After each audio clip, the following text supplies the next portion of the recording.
What if you could all work just 4 days a week with no pay cut and still get the same results? Look, it sounds like a fantasy, but careful monitored trials across the globe show that it's not only possible, but in many cases, productivity actually goes up. Stress levels fall, staff turnover drops, and companies become more efficient. But is this workplace something that Australia can afford, or is it just wishful thinking? Welcome to this week's episode of Demographics Decoded, where we unveil the trends shaping our futures. Today's show is a must-listen to for employers, employees who are wondering what's going to happen to their workspace. And as always, I'm joined by leading demographer and social commentator Simon Kuestenmacher. Welcome, Simon. Great to discuss Gen X's dirty little fantasy today, the 4-day workweek. Well, I'm keen to talk about this because it was the topic of a recent article of yours in the New Daily, and I'll leave a link to that in the show notes. And yes, it's interesting. You called it Gen X's dirty little fantasy, the 4-day work week, but you've long been skeptical about the idea, Simon, especially in a country facing worker shortages. But after looking at international data, it seems that you may have even changed your mind a bit. That's it. So my general demographic outlook of the next decade that I've discussed many times on this podcast is that we run out of workers. We retire baby boomers, the big cohort of boomers. We take in a small cohort. We send the big millennial cohort on parental leave, and that contracts the workforce. In that environment, in an environment where you're running out of workers, it seems really bold to call for reduced hours, so to speak, because traditionally speaking, what we do when we run out of workers is that we work the existing staff or the remaining staff to death. And that is the complete polar opposite of the 4-day work week. So I started looking at any data relating to the 4-day work week as a very, very big skeptic of the concept. But the data of international trials of companies that trialed the 4-day work week, they have been overwhelmingly positive. So that then, of course, leads me to soften my views a bit. Well, we're going to dig into the data in a moment, but let's start with the obvious question. If you had every Friday off, what would you actually do with it? What would I do? Well, I'd probably spend a bit more time outdoors rather than hanging out just inside. But to be honest, I would still be pulling my demographic data from a phone under a tree, probably just with a bit more sunshine, a bit more vitamin D, so to speak. Yeah, look, I've slowed down in what I'm doing with others running the Metropole company now, but I still enjoy doing what I'm doing and writing and reading and learning and putting these podcasts together. But over the years, I've learned to spend more time with my grandkids, but I'd still sneak in all the property analysis in the meantime anyway. So, yes, you have in your article quoted a number of international reports about all this. So is it a delusion, or does a 4-day work week actually work? No, so when you look at a couple of big case studies, and the biggest one is a UK trial where they actually found, just imagine the effort that goes into this, where they found 61 companies that joined to ran this 4-day work week over half a year, over 6 months. And then they report back, they try to estimate their outcomes as good as you can. And a year after this is done, 90% still run shorter work weeks. So this is something that even after the trial, the companies did stick with it. And they obviously wouldn't stick with it if this had been a net negative. So the business owners, who are still ultimately profit-driven entrepreneurs, they were convinced enough to do this. So I go, okay, so that's probably a rather good starting point to say that the 4-day work week isn't an utter and complete pipe dream. And it is very annoying when you have to adjust your worldview. Your preconceived ideas. Yeah, but that's what, as a data guy, we're forced to do. You know, we're constantly, as investors, as futurists, as forecasters, as demographers, you constantly need to challenge your own views. And that certainly was an exercise of challenging my own views in terms of the 4-day work week. So you reported that in this UK study, productivity improved, or at least stayed the same. It didn't fall. Stress levels fell. People took fewer sick days. That all sort of makes sense. But was this just for office jobs, or did factories or frontline workers benefit as well, Simon? So truth be told, most of those companies were knowledge type jobs. But so the particular focus is, of course, on the case studies where it is more industrial based, where this actually worked. So they had a US motorhome vehicle plant that just builds RVs. And they actually moved from a 5-day to a 4-day week, and they pretty much kept productivity the same, which is just fantastic. Yeah.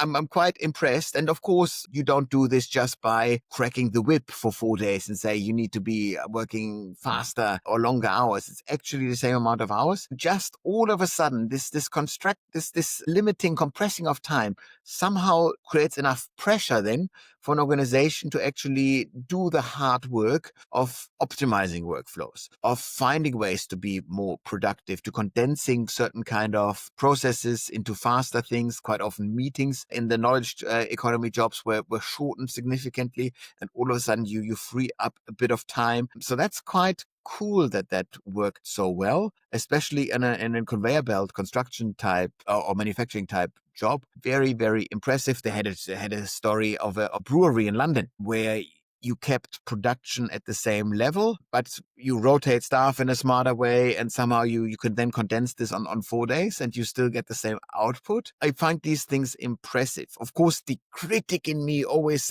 creeps back in and goes, well, fine.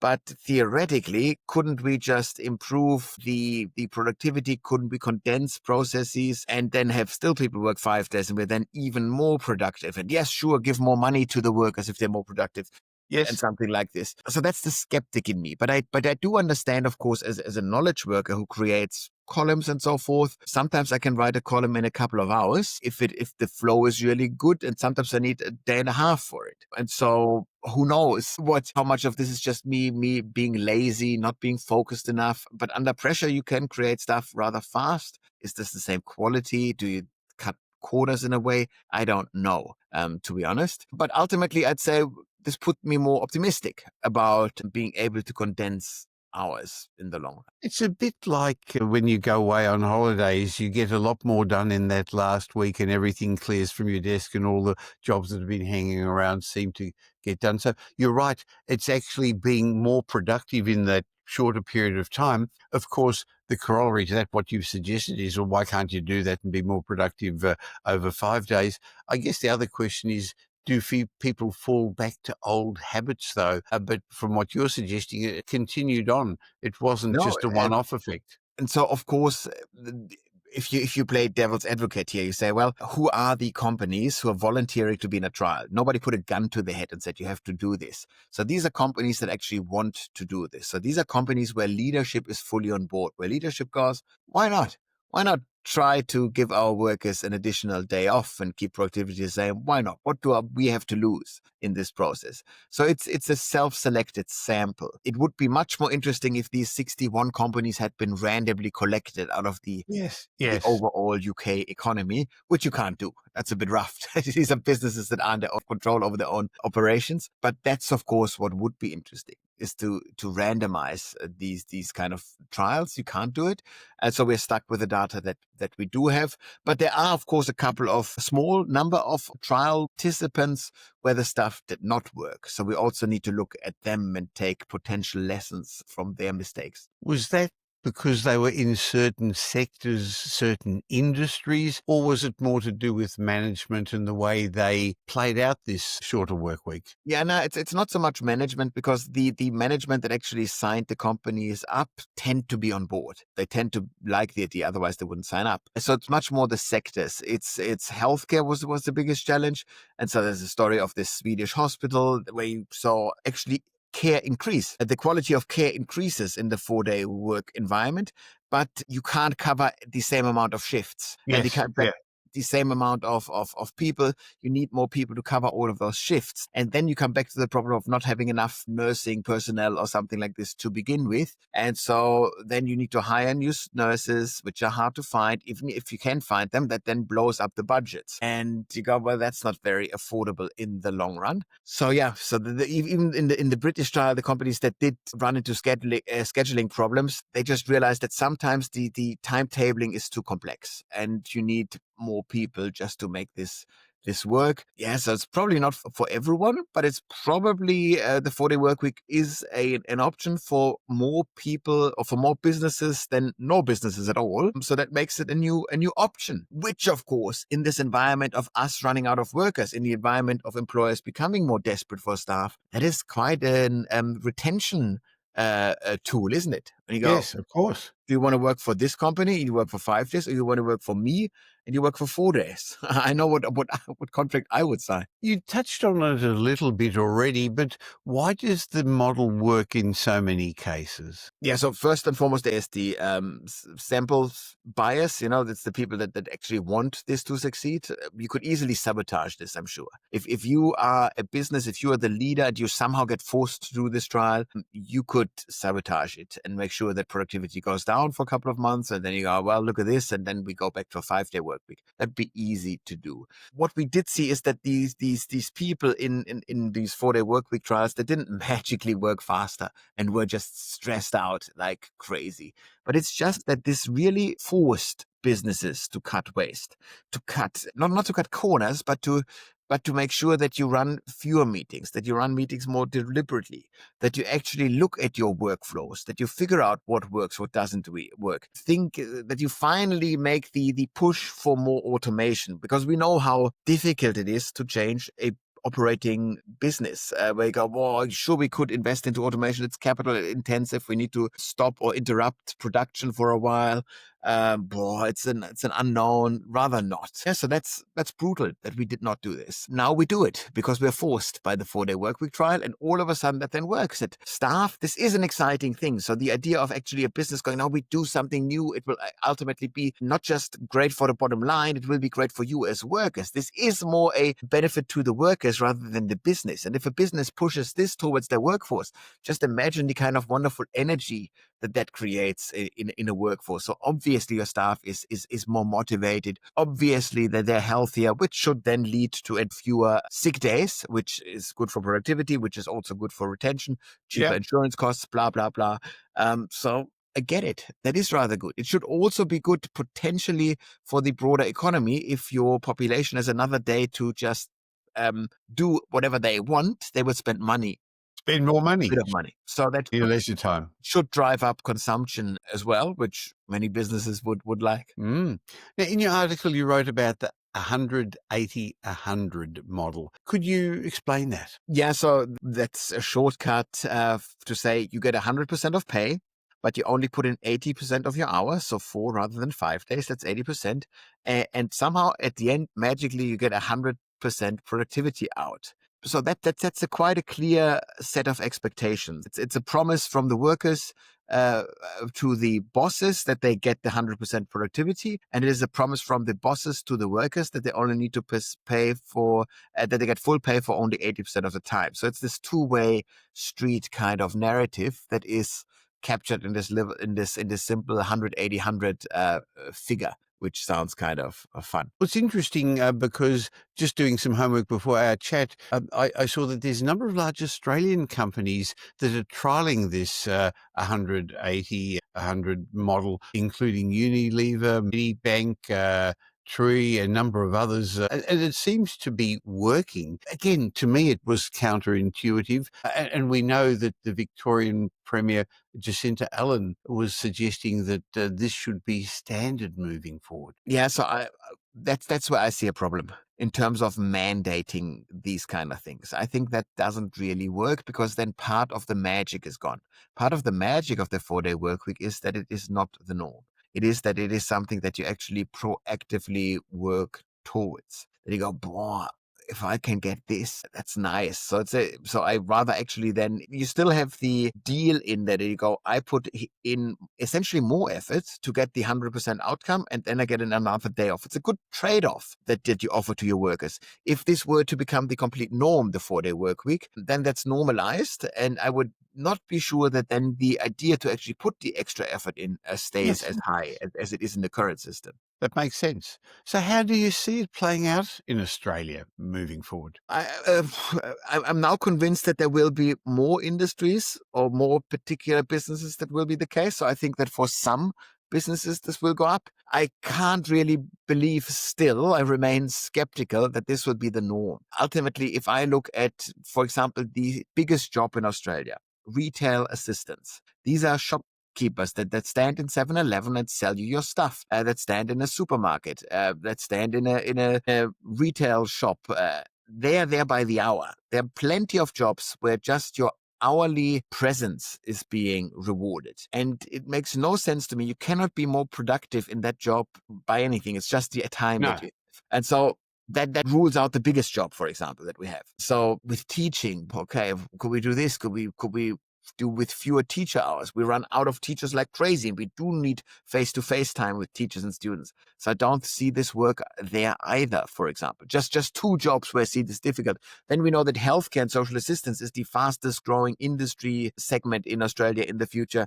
And we saw that the trials that failed were in health-related kind of businesses. So I'd say, yeah, I see plenty of areas where this will probably not work at scale. But that said, there are heaps of businesses where it will work. And why wouldn't those businesses make use of the 4-day work week as a staff retention tool if it Sure. works? But of course, you need to be bold enough to trial it. Can see that there would be benefit for certain business owners, especially with the skills shortages. You say keeping staff is vital. It's a challenge we've got with a very large national company. And if our employees are happier, healthier, it would make them more loyal. On the other hand, if all the others in the industry are offering the same, it doesn't make us at Metropole any more special or unique or different. No reason to stay if everyone else. We've looked at doing that, for example, with our property managers, which is a very stressful job, a continual conveyor belt of complaints. But if they only work 4 days a week, somebody else has to take the tenant complaints, the landlord inquiries on the fifth day. So it's not as easy, but I can imagine that in some industries it would work. Yeah. And again, you don't need to be everything to everyone all the time. That's the whole point, is we're offering yet another option out there. We talked about this before in the housing market, that we want lots and lots of different property types to fit different needs of the life cycle of the economic circumstances of a person. Yeah, just one size does not fit all. That's true in housing. It's true in jobs, in kind of job offerings. And this kind of setup of 4-day work week, I think there are plenty of areas where this will work, much more than I would have expected before I actually set up researching for this column. But yeah, good on you as a business if you pull this off, because you do something that should improve staff welfare. And why not? Why not do it? Why not trial it? Well, Simon, I know that you spend much of your time doing the work, researching and then advising companies and giving presentations. So I can't see it working as well for you. But since we're mentioning that, maybe you could explain what you do and how you help your clients as a demographic.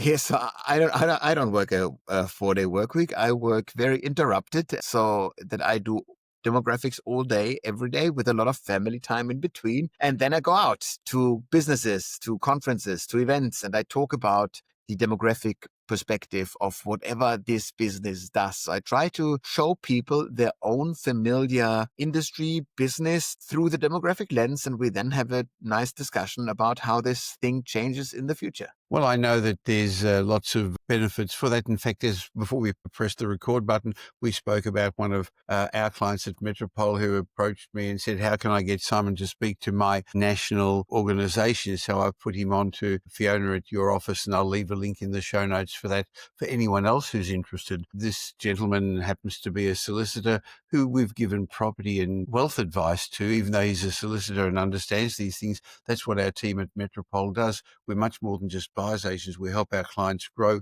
intergenerational wealth safely by giving strategic property and wealth advice and then helping them implement that. So I'll leave a link in the show notes for anyone who's interested in getting in contact with my team at Metropole, because it's still a great time in the property cycle, even though the Reserve Bank's not dropping interest rates at the moment again. But all the forces are leading to the suggestion that we've got a number of great years heading in our property markets. So Simon, the bottom line, do you think Australia will embrace the 4-day work week? I mean, we had hard enough time getting people to come to the office after the work from home changes. Absolutely. That's actually a nice comparison, is it? That working from home was something special, and so we valued it. We put in a lot of effort. And the argument is if everyone does that, then the specialness goes away. And so I think providing a 4-day work week job will be setting you apart in the future still. I don't think it's a majority thing. I think more people will do it. But so that then becomes a competitive advantage if you can pull it off in your industry. Well, it looks like the 4-day work week is more than just a Gen X fantasy as we started. The evidence does show, as you suggested, it can, in the right industries, boost productivity, improve well-being, and help staff retention. And that's critical for all employers.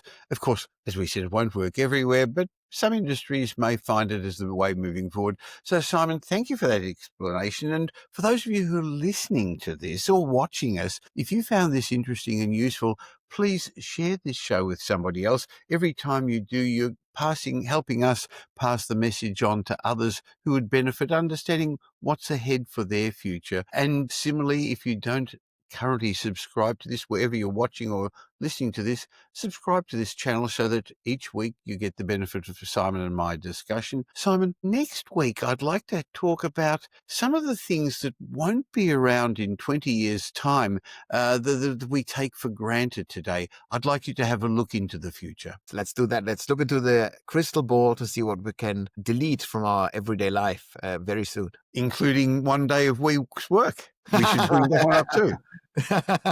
That's it. Thanks, Simon. Fantastic. This Demographics Decoded podcast has been brought to you by Metropole Property Strategists. We provide a complete range of services to help our clients safely create intergenerational wealth through strategic property and wealth advice. If you're looking to buy an investment property or your next home, why not have a discovery chat with one of our wealth strategists? Just go to metropole.com.au and explore your options. You'll find we're much more than just another buyer's agent. We provide a complete range of services, including property advisory, wealth advisory, home buying, buyer's agency, property management, renovations, and development management services. The team at Metropole will help you with frameworks that I've fine-tuned over 5 decades, and we've been helping clients with for well over 25 years. We're big enough to tip the scales in your favour, but still small enough to care. In between these Demographics Decoded shows, you can follow me on social media, and I suggest you also follow Simon Kuestenmacher. You'll find him regularly posting on all social media platforms. And thanks for spending the last little while with Simon and me. I hope you got some benefit from the show. And if you did, and you know somebody who may also benefit, please tell them about Demographics Decoded. There's a share button on every podcast app. I hope you're going to be doing them a favour, and you're definitely going to be doing us a favour, helping us in our quest to make as many people as possible aware of the demographic changes that are going to be shaping their future. And of course, if you don't currently subscribe, we'd love you to. And of course, any of the information that we've been sharing with you is general information because we don't know your specific circumstances.